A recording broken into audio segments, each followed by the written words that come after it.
Assalamualaikum warahmatullahi wabarakatuh. Selamat berjumpa kembali dalam video tutorial. Kali ini akan saya bahas tentang cara menggunakan aplikasi rapot kurikulum 2013.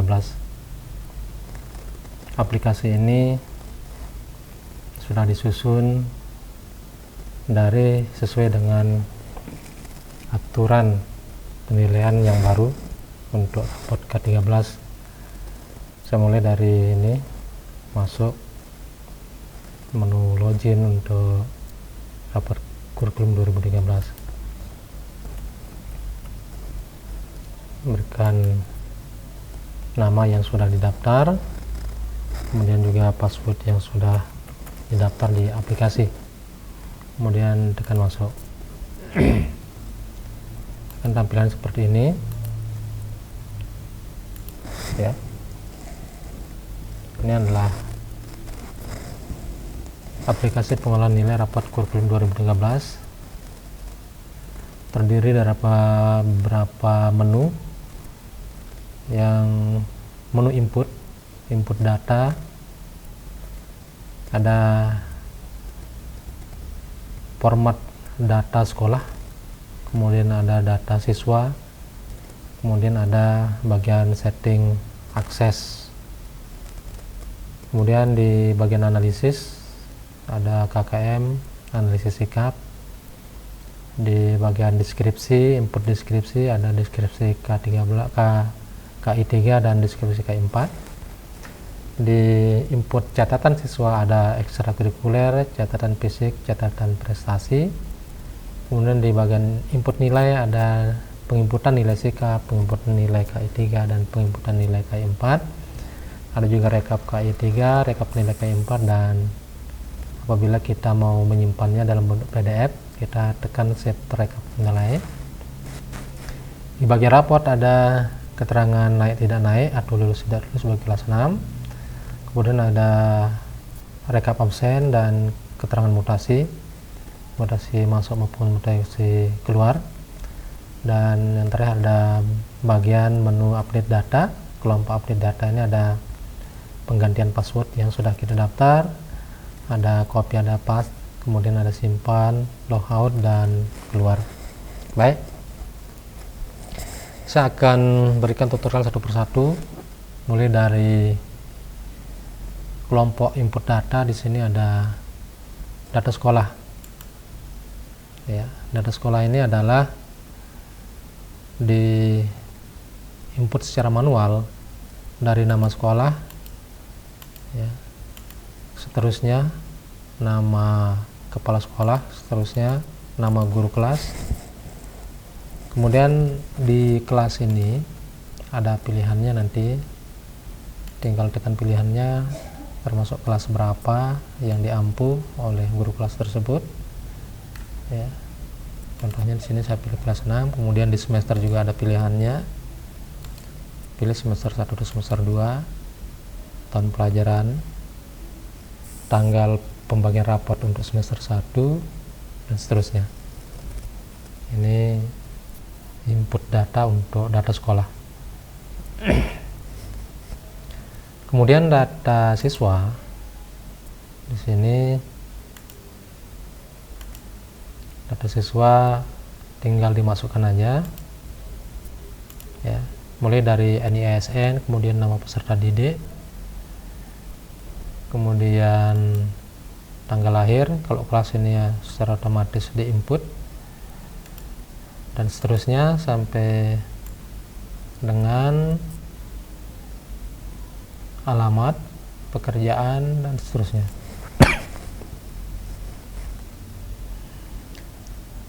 Pada bagian ini bisa juga jika sudah tersedia file untuk data siswa yang dari sekolah atau admin sekolah, kita bisa copy paste di sini, tinggal di copy kemudian di paste ya, baru masuk di sini.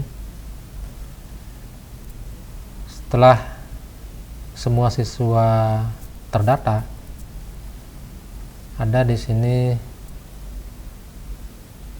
semua bagian dari menu-menu yang ada di sini, baik di nilai sikap, nilai KI3 dan seterusnya, ini otomatis mengambil datanya dari sini, terutama masalah siswa. Jadi kita hanya menginput data siswa atau satu kali saja. Berikutnya di bagian kelompok input data ini ada setting akses. Di sini pengaturan hak akses bagi pengguna. Ini kalau diklik gunakan sendiri, maka yang dapat menggunakan aplikasinya hanya kita sendiri sebagai pengguna. Jika kita klik digunakan semua, maka aplikasi ini bisa digunakan oleh semua. Ya, kita mengizinkan orang lain untuk melihat data kita. Selanjutnya ada analisis. Kelompok analisisnya ada KKM. Ya, di KKM ini ada nilai KKM muatan pelajaran untuk KI3, kemudian nilai KKM muatan pelajaran untuk KI4. Di muatan pelajaran ini untuk yang ada di sini dari pendidikan agama Islam dan budi pekerti dan seterusnya. Di sini ada kolom KKM, yang ditulis di sini adalah hasil analisis KKM, pencarian KKM berdasarkan kriteria itu, 3 kriteria. Jika sudah kita olah KKM masing-masing muatan, maka kita tulis di sini atau ketik di sini. Umpamanya di sini untuk pendidikan agama Islam 75, PPKN dan seterusnya. Sedangkan bagian ini secara otomatis akan membagi rentangnya sesuai dengan KKM-nya. Umpamanya kalau di sini saya salin 80, maka di sini akan otomatis salin juga. Seperti itu. Demikian juga yang ada pada KI4, sama juga berdasarkan analisis KKM di masing-masing analisis KD di masing-masing muatan, masing-masing kelas sama. Kemudian analisis sikap ini secara keseluruhan untuk semester 1, semester 2, baik aspek spiritual maupun sikap sosial itu sudah saya bagi menjadi 2 semester. Ini bila perlu ini tidak usah diapa-apakan, ditetapkan saja. Lanjut ke bagian input deskripsi. Mulai dari deskripsi KI3. Ya.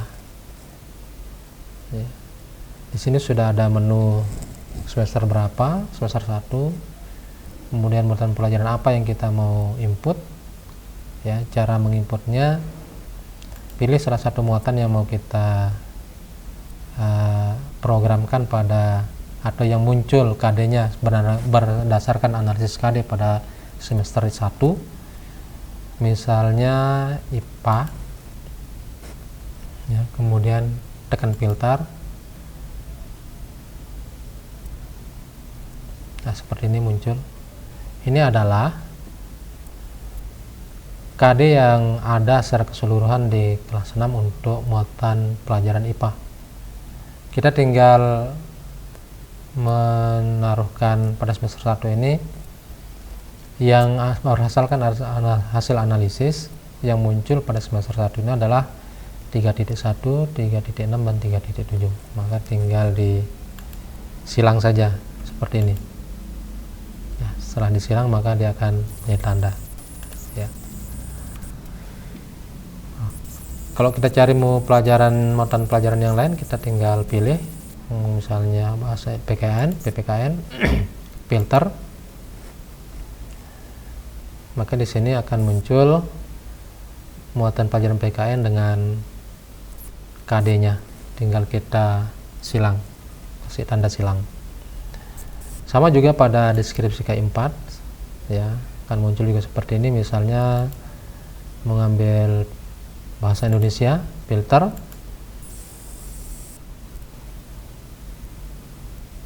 Nah, dia akan seperti ini. Yang muncul di bahasa Indonesia untuk semester 1 kelas 6 itu seperti ini. Ini akan berkaitan dengan di dalam format penilaian KI3 maupun KI4. Ya. Lanjutkan, ada bagian format ekstrakurikuler, bentuknya seperti ini. Ini dapat kita ubah, misalnya apa ekstrakurikuler yang ada di sekolah kita, ya. Jika masing-masing anak itu mengikuti, kita akan menyilang bagian yang diikuti oleh siswa atau oleh peserta didik, seperti ini. Abel Adrianti mengikuti pramuka, tidak mengikuti drum band. Nomor 2 mengikuti pramuka, mengikuti juga drum band, dan seterusnya. Deskripsinya di sini sudah tersedia sampai dengan beberapa jenis ekstrakurikuler. Ini gampang. Langsung kepada catatan fisik. Catatan fisik untuk keadaan fisik siswa sama juga. Ada tinggi badan, berat badan, kemudian keadaan fisiknya yang berupa pendengaran, penglihatan dan sebagainya bisa dilihat. Ya, keadaan kesehatan mulut dan gigi, kebersihan kuku dan sebagainya. Ini dapat diambil datanya oleh guru kelas atau oleh guru PJOK untuk semester 1 dan semester 2 dan seterusnya. Kemudian catatan prestasi siswa, tampilan seperti ini, ya. Kita tinggal tulis prestasi apa yang sudah dicapai oleh siswa selama ini, kemudian keterangannya apa, prestasi kedua apa, keterangannya apa, dan seterusnya. Tinggal ditulis saja. Baru masuk pada input nilai. Yang pertama adalah nilai sikap. Pada input nilai sikap ini, baik sikap spiritual maupun sikap sosial, ini ada menunya seperti ini. Ini bisa kita pilih, ya, tadi. Ya. Ini untuk KI1 dan K2 nanti bisa dipilih di sini. Kemudian nilainya, di sana keterangan penilaian. Skor 4 itu untuk predikat sangat baik, skor 1 untuk predikat perlu bimbingan. Sedangkan jika tidak diberikan skor, maka siswa tersebut dianggap berpredikat baik. Nah, ini nilai sikap spiritual KI1 ini, tahap dalam beribadah, berperangai syukur, berdoa dan seterusnya, ini ada kaitannya dengan analisis sikap. Apa yang tertulis di analisis sikap akan tertulis di sini. Jadi tinggal kita berikan nilai 4 atau 1 atau tidak kita berikan nilai. Jika tidak diberikan nilai, maka siswa tersebut dianggap berpredikat baik. Jika perlu bimbingan, maka kita berikan angka 1. Jika sangat baik, kita berikan angka 4. Berikutnya nilai KI3. Nilai KI3 tampilan seperti ini. Misalnya pada muatan pelajaran PPKN, kita akan menilai KD 3.1. Ini yang muncul aja 3 KD sesuai dengan analisis deskripsinya itu 3.1. Tinggal kita masukkan di sini nilainya ada masing-masing. Yang perlu kita masukkan di sini yaitu dari nilai harian 1 sampai 12, UTS, UAS, sedangkan nilai akhir dan nilai muatan pelajaran ini secara otomatis nanti akan dihitung. Kemudian untuk masukkan nilai KD berikutnya tinggal di 32 dan seterusnya seperti ini, ya. Atau masuk pada muatan pelajaran yang lain, matematika misalnya, ya, dengan KD 3.1 misalnya, ya, seperti ini. Dia akan ada nilai akhir dan nilai muatan pelajarannya. Untuk nilai KI4 sama juga, tinggal kita pilih muatannya, kemudian pilih KD-nya, baru masukkan pada kolom-kolom yang tersedia. Di sini ada kinerja untuk praktik dan kinerja untuk produk. Kemudian ada proyek dan portofolio. Ini masing-masing dapat kita isi dengan angka 1 sampai 100 ya. Yang perlu kita isi adalah kolom pada nilai kinerja praktik, kinerja produk, proyek atau portofolio. Sedangkan nilai akhir akan terhitung sendiri. Selanjutnya, bila kita memerlukan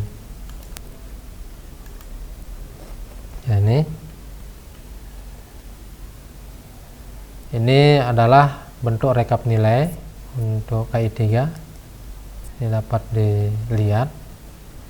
Ini untuk KI 4 nya. Jika kita mau menyimpannya, tinggal kita save rekap nilai.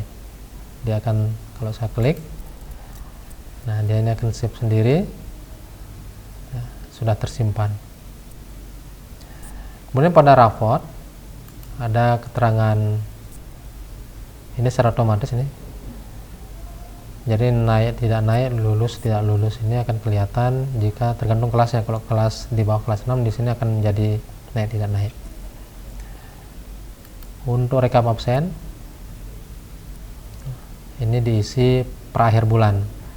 Jadi rekap absen per akhir bulan per anak sesuai dengan absen harian kita per bulan, per akhir bulan.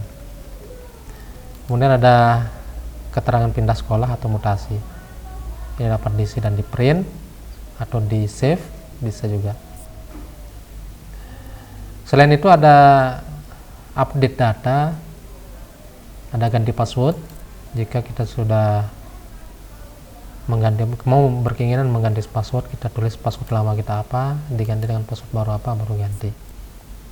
Jika kita batalkan, maka ini akan keluar sendirinya. Kemudian ada copy, ada paste, ada simpan. Ini penyimpanan untuk setiap saat masih di dalam layar atau di dalam lembar kerja. Ada fasilitas logout. Logout ini kita gunakan keluar dari aplikasi dan masuk menggunakan username yang baru. Dan ini adalah keluar. Jadi kalau kita keluar, tinggal kita tekan, maka aplikasi akan tutup sendiri. Ini tutorial singkat bagaimana menggunakan aplikasi raport kurikulum 2013 versi 05. Terima kasih atas perhatiannya. Sampai jumpa pada tutorial berikutnya. Assalamualaikum warahmatullahi wabarakatuh.